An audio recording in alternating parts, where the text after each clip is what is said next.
Hello everyone, and in today's video, I'm going to show you the basics of Roblox Studio. When you open up Studio, you're going to get this. Here's New, where you can create new projects, My Games, Recent for recent projects, and Archive. But for now, we're going to stick to here. Alright, so you're going to get here, and these are a bunch of templates you can choose from. But in today's video, we're just going to use the base plate. So let me click on base plate. And it should load like this. Now, don't worry about the stuff I'm getting, because you probably won't have that. So let's close here. Now, I did give the Roblox Studio in the link in the description to download, so let's carry on. So, what you want to do when you open it is, you're going to see here, there's going to be Home, Model, Avatar, Test, View, and Plugins. Now, before we do anything, we want to click on View, and click Explorer, and Properties. Now, let's get on with movement and navigating around in your viewport. So here is your viewport. So right click to pan around like this, and you middle mouse button to zoom in. Next you can do WASD to move, or you can just hold W and look where you want to move. So if you are familiar with the computer experience, it will be pretty easy to learn this. So the next thing we want to go over is the home. So there's select, which is self-explanatory. You can select objects. This is a spawn location, but we'll get more onto that later. So you can select, and then there is the move tool. So this is to move an object. So green to move up and down, blue to move left and right, vice versa for red. And we also have the scale tool. This can be used to scale game objects. You can do that like that. So let's quickly delete that. And we can insert parts here. So if you click the arrow down here, you can click a block, a sphere, a wedge, and a corner wedge, or a cylinder. Now, I'm going to do a block. And now I'm going to show the rotate tool. So you can rotate like this. And then we could scale up, for example, like that. And yeah. Now, let's quickly delete that again. And let's make a door, for example. So we're going to insert part here, and let's scale it a little bit like that. Maybe make it like that. And the next thing we are going to go over is color. So you can click here, and there'll be a selection of colors here. Let's choose this brown color.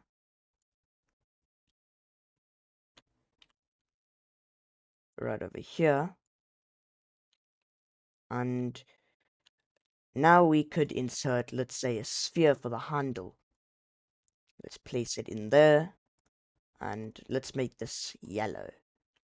Now this doesn't look that good, but over time you will get better at building, and then you will be able to build better models. Now, if you hold shift, it will scale it down uniformly. So you'll be able, instead of scaling on one axis, which doesn't apply with the sphere, but on a part, like here, you can scale it up like that.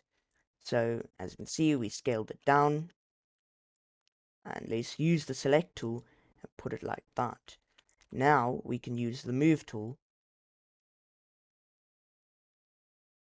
to go like that. But I don't really like it. It looks a plain color. So let's say if we wanted a wooden door, we want to click Material Manager. This will pop up, and it might look quite much, but we're going to go over it right now. So you want to click on the object that you're going to apply the material to, and you can get a lot of materials here: concrete, fabric, ground, etc. So what we want to do is we actually want to scroll down, or you could just search wood, and we're going to select wood. And as you can see, that looks much better, more detailed. And for this, let's do metal. But, well, we have to undo that, and let's say that. So, of course, it still doesn't look good, but it's better than nothing. Now we are going to go over something else. This will, hopefully you guys don't use this too much, but for beginners, I think it should be okay. So, you're going to go over here, and you're going to click Toolbox, and over here, you're going to get this menu. Now, there's going to be a bunch of things, but what it is, it's a toolbox, essentially, or marketplace of user-created assets, and some assets are created by Roblox. You could insert a spawn point, that, and then the player would spawn. Now, before we carry on, I want to tell you that to be careful on the toolbox, because some people can make malicious models that won't get a virus on your computer, but will infect your game with scripts that you probably don't want, make your game lag, and do a bunch of other malicious stuff. So it's best practice to use well-known models, such as ones with the badge. But if you go here, it only includes verified creators. If you do this, for example, you're going to get, now these are the top results still, but you're going to get more unverified creators with models, and they might not be safe. Let's close that, and let's go on to the next thing. So over here is the play button. Now this will allow you to test your game and play it. So, for example, let's quickly go back to the toolbox and insert a spawn point. Now this is where the player will spawn. So if I moved it there, the player would spawn there, and if I moved it here, the player would spawn here.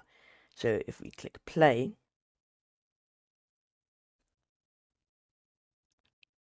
as you can see, we spawn here.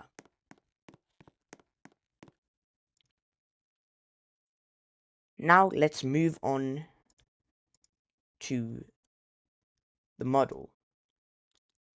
Now model here is just a more complicated version of here, but it has everything to do with models. So we didn't talk about this.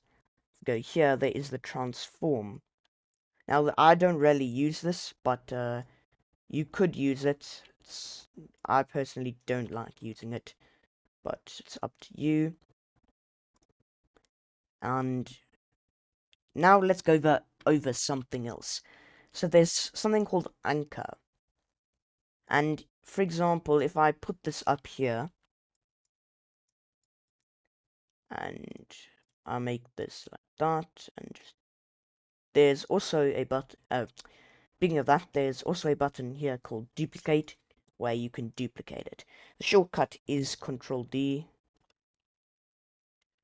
So now, if I haven't anchored it, this will happen. So if I just click run, which will allow me just to view everything, as you can see, that falls.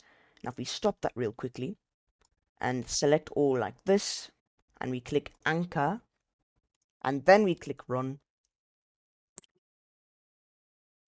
it will stay in the air.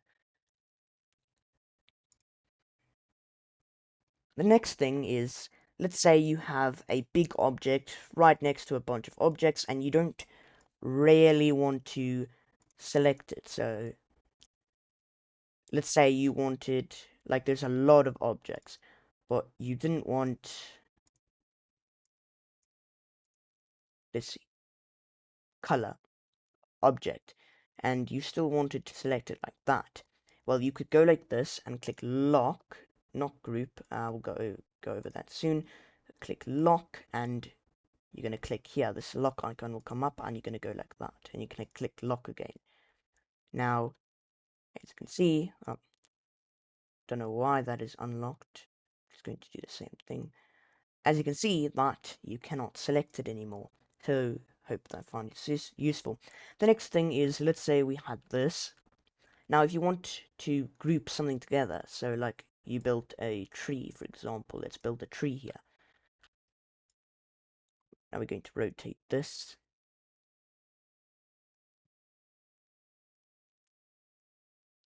We're going to make that brown, scale it up. Then we're going to insert a sphere. We're going to move it like this. And we're going to make it green. Let's make that a bit darker. Now, let's say we didn't want to select this and move, and then select it and then move it like that. Instead, we just want to have it as one model. So we can go over here and click group. Now we can move it in one model. Alright, so the last thing that I will go over is in here, and it will be over here. So you can insert a bunch more stuff over here. So you can insert this, which I will go over in the future. You can insert spawn, insert an object, and then a bunch of objects will come here. But these aren't important, and you probably do not know what they are. And then you can... So, that's it for today. In the next video, we are going to go over more stuff, including the Explorer and properties. I hope you enjoyed this video. Don't forget to like and subscribe. Thank you for watching.